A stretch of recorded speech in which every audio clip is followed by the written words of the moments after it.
Voilà, donc mon deuxième voyage à Bali touche à sa fin. Demain, je reprends l'avion et au lieu de faire la valise, je vais plutôt vous faire cette vidéo.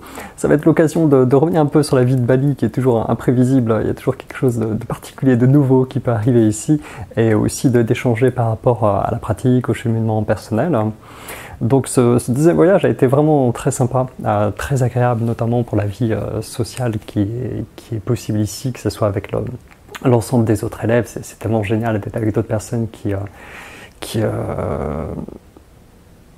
ont de la bouteille ou même qui en ont moins, peu importe, mais qui sont vraiment sur ce chemin avec des méthodes qui sont efficaces pour apporter des bienfaits et pour remuer les choses à l'intérieur. Et aussi pour la vie en dehors qui est très sympa. Il y a une école de danse ici qui s'appelle Ubud Studio et qui est vraiment une ambiance bon enfant que j'aime bien. Et c'était chouette de pouvoir aller là-bas pour rencontrer d'autres personnes aussi. Ça tangue un peu. Si vous savez, mon matos, c'est un trépied en fait avec un pli, le trépied qui est assez pliable et puis juste une perche à selfie pour adapter la hauteur, donc c'est pour ça que ça tangue souvent sur les vidéos, mais c'est ce qu'il y a de plus simple pour voyager en cabine. J'allais prendre un bagage en soute parce que j'ai pas envie que ça se perde. À chaque fois j'entends des gens qui ont des problèmes avec leur bagage et j'ai surtout pas envie de ça. Donc aucun problème avec le bagage cabine. Donc ouais, c'est marrant, cette deuxième expérience à Bali était très différente. J'ai mis le prix aussi pour être dans 2 logements qui étaient à chaque fois insonorisés. Et j'ai pas eu de moustique, j'ai rien eu de particulier, tout était bien, j'ai pu dormir toutes mes nuits comme je voulais, donc ça c'est chouette. Surtout avec l'entraînement intensif, il vaut mieux avoir des bonnes nuits. Et ouais, la vie à Bali, ça va me manquer de conduire ici encore une fois, c'est vraiment très sympa. Et malgré la pollution. Je vais rentrer, j'ai quand même faire plein d'exercices pour purger les pathogènes des poumons parce qu'avec tout ce qu'on prend ici, c'est costaud. Mais voilà, malgré les désavantages par rapport à d'autres endroits du monde, il y a d'autres aspects qui sont très sympas. Et c'est marrant de revoir les choses avec un œil qui est moins neuf en quelque sorte, où il y a une habitude qui s'installe par rapport à des contrastes par rapport à d'où je viens en France, et d'arriver d'un coup à Bali où la culture, l'architecture, l'énergie environnementale, tout ça est très différent. Il y a un connu qui s'installe et une acceptation des différences aussi, et c'est très rigolo. C'est quelque chose que tout le monde connaît de toute façon. Vous voyez, quand vous rencontrez quelqu'un pour la première fois et puis après vous le connaissez un petit peu, le regard change. Pareil pour des lieux, vous changez de ville ou autre, le regard va s'habituer petit à petit aux ruelles que vous allez voir tout le temps. Il y a une normalisation qui se fait encore, pour reprendre ce dont je parlais sur d'autres vidéos. Et c'est marrant, à un moment j'avais garé mon scooter dans une place près d'un temple en fait, où tu peux te garer ici, il y a de la place, donc c'est assez chouette. Et quand je suis revenu, en fait, il y avait énormément de monde qui était là, plein de gosses, et en fait ils fêtaient l'indépendance. Et évidemment, mon scooter, les voitures, tout ça a été déplacé, il n'y avait plus rien. Donc tu te dis, mais putain, comment je rentre chez moi, et donc j'ai demandé à des gens de la sécurité ici qu'est-ce que je devais faire, et apparemment il fallait que j'attende 1-2 heures qu'ils aient fini pour récupérer mon scooter.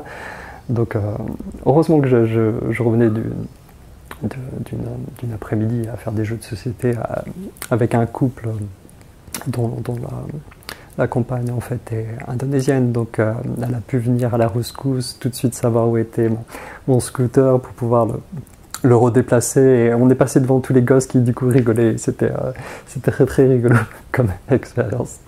Et j'ai pu rentrer chez moi à temps pour un cours de danse, donc c'était chouette. Donc voilà pour la vie à Bali, qui va beaucoup me manquer par plein d'aspects. Je sais pas si c'est le côté expat qui change les choses, où les gens sont moins liés en fait à l'énergie d'une ville, d'un lieu en particulier, et peut-être aussi plus ouverts à la rencontre, parce qu'ils vont pas avoir forcément peut-être tous les groupes d'amis qui vivent parfois, c'est très figé. Je le trouve en France. Après c'est juste mon expérience. Donc voilà, je sais pas même. En tout cas c'était chouette. Et l'entraînement. L'entraînement, c'était génial de retrouver les gens que j'avais pas vus depuis 1 ou 2 ans et de voir les changements. Tout le monde est devenu plus costaud. Les santé plus robustes aussi, des déficiences qui sont atténuées chez certains, la qualité du chi de manière globale qui est un peu plus, un peu moins trouble, voilà, avec moins de déficiences, moins d'excès, donc tout ça se fait quelque chose de plus harmonieux. Et c'est incroyable de voir les accomplissements de certains, parce que là tu fais, oh là, il a réussi à atteindre cette qualité-là.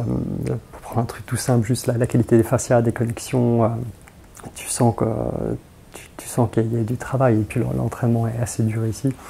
Donc ça motive, ça fait du bien, surtout quand tu es prof, de te retrouver maintenant avec plein de niveaux différents, plein d'expériences différentes, et pour te remettre à ta place en quelque sorte. Et puis, oui, c'est enrichissant. Donc, et humainement, c'est génial aussi. Ça met du baume au cœur. Un chien, je ne sais pas si vous l'entendez.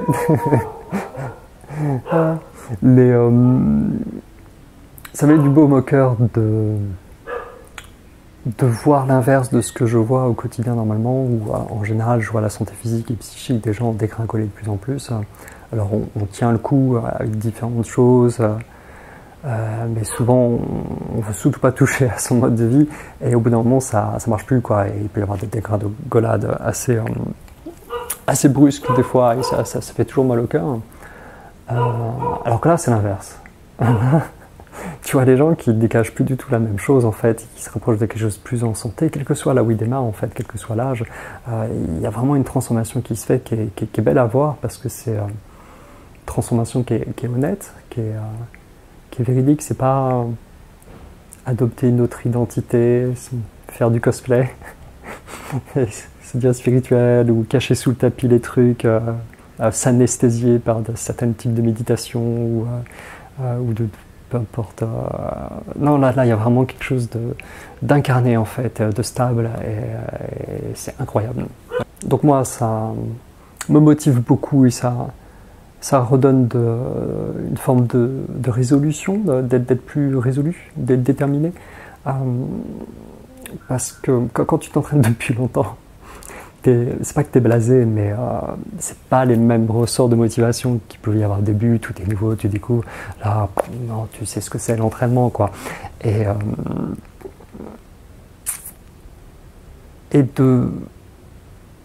si tu te compares par rapport à d'où tu partais, ou d'où est la société, ou désolé, je suis taquin, mais ou de nos modèles de vertu qu'on a au poste de pouvoir, forcément ça motive pas à aller, pourquoi aller plus loin, quoi, alors que t'as déjà fait plus que ton job en quelque sorte, et donc là tout d'un coup d'avoir une échelle qui réapparaît en fait, voilà, c'est merveilleux, voilà, ça donne une cible, quelque chose, un phare pour vraiment continuer en fait, et on peut aller beaucoup plus loin que les modèles qui sont transmis, même dans les milieux d'ailleurs énergétiques, spirituels, qui à mes yeux, c'est pas qu'on peut mieux faire, mais c'est juste les méthodes qui sont transmises, elles sont souvent, elles permettent pas d'aller au-delà d'un certain stade, voire même vont fortement entraver justement d'aller plus loin, et c'est dommage, parce que les gens ont quand même envie d'aller plus loin, je pense, j'espère. Je ferai d'autres vidéos sur le sujet, mais pour donner une piste, à mes yeux, on confond en fait ce qui est du ressort du développement personnel, du développement de soi, de la créativité, de la thérapie, de la psychologie, etc., avec le domaine énergétique et spirituel qui fonctionne absolument pas pareil, et qui est un peu opposé par certains aspects, même s'il y a besoin du développement de soi aussi pour avoir une stabilité, et après passer à ce qu'il y a à côté. Après, je sais bien que tout le monde aura des opinions différentes par rapport à ce que je viens de dire, mais ça dépend qu'est-ce qu'on met derrière les mots qu'on a utilisés, qu'est-ce qu'on appelle spiritualité, énergétique, etc. Donc derrière, il y a une petite peinture de Bali. Donc oui, le fait d'être au sein d'un groupe où il y a tous les niveaux, c'est génial. Tu vois les nouveaux, entre guillemets, mais qui ont déjà certainement de l'expérience, souvent voilà, de l'expérience dans d'autres disciplines, mais là, ça remue d'une manière différente d'éveiller l'énergétique à l'intérieur du corps, de créer le tantien, etc. Donc c'est des choses auxquelles les gens ne sont pas habitués. Et c'est valeureux de les voir commencer là-dessus, de revoir les chemins où toi-même tu es passé, puis de voir les autres qui sont plus avancés aussi, c'est génial. Et c'est trop bien de retrouver de toute façon les amis ici aussi. Et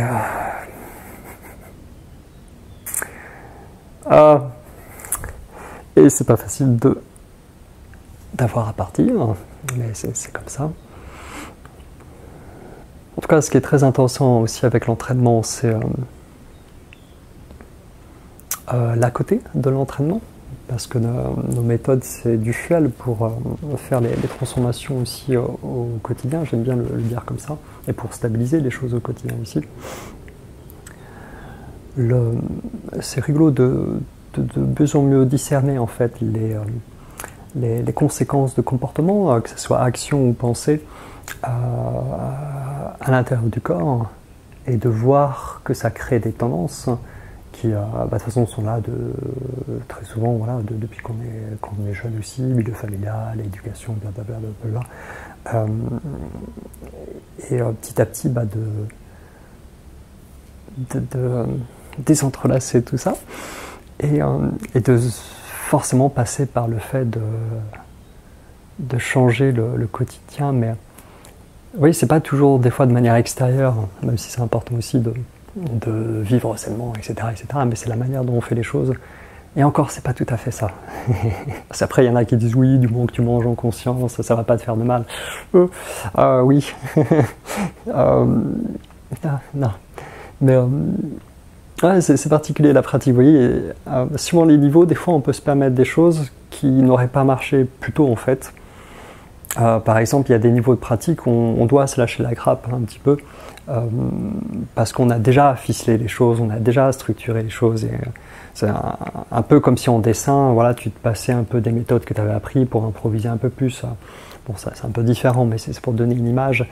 Mais si tu faisais ça trop tôt, en fait, ça ne marcherait pas et tu tomberais dans des choses qui ressemblent mais qui ne sont pas tout à fait les mêmes choses. Enfin voilà, désolé si c'est un peu flou pour des personnes qui ont ce type de discours, mais après, c'est des choses plus faciles d'en parler pendant des cours et quand il y a l'enseignement, etc., etc. Et c'est tout. Voilà, j'ai rien de plus à dire pour cette fois-ci.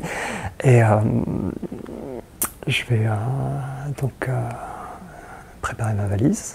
Ce serait bien. Je ne sais pas si je pourrai retourner à Bali d'ici un certain moment, parce que j'ai postulé là pour m'inscrire à une formation de Tuna. Le Tuna, c'est une partie importante de la médecine traditionnelle chinoise qui est consacrée au massage, mais aussi les ventouses, il y a des remèdes aussi qui peuvent être concoctés. Et je vois, ce serait bien de faire ça avant acupuncture, donc du coup là je pars dans 3 ans d'apprentissage intensif en plus de mon entraînement et de l'enseignement. Et comme ça fera quoi, 16 ans d'entraînement, d'apprentissage intensif. Il faut être un peu taré. Mon père m'a dit que j'aurais pu faire médecin du coup pendant tout ce temps-là, mais en fait j'aurais pu faire presque 2 fois médecin ou une centaine de formations de 200 heures en prof de yoga. C'est assez rigolo de voir ça. En tout cas, après ces 16 ans, je pense que j'arrête tout et je fais que danser et manger des pizzas pour rattraper un petit peu le temps perdu. Et tout ça pour dire que je devrais peut-être arrêter de parler avant de dire plus de conneries. Et je vous donne rendez-vous dans la prochaine vidéo.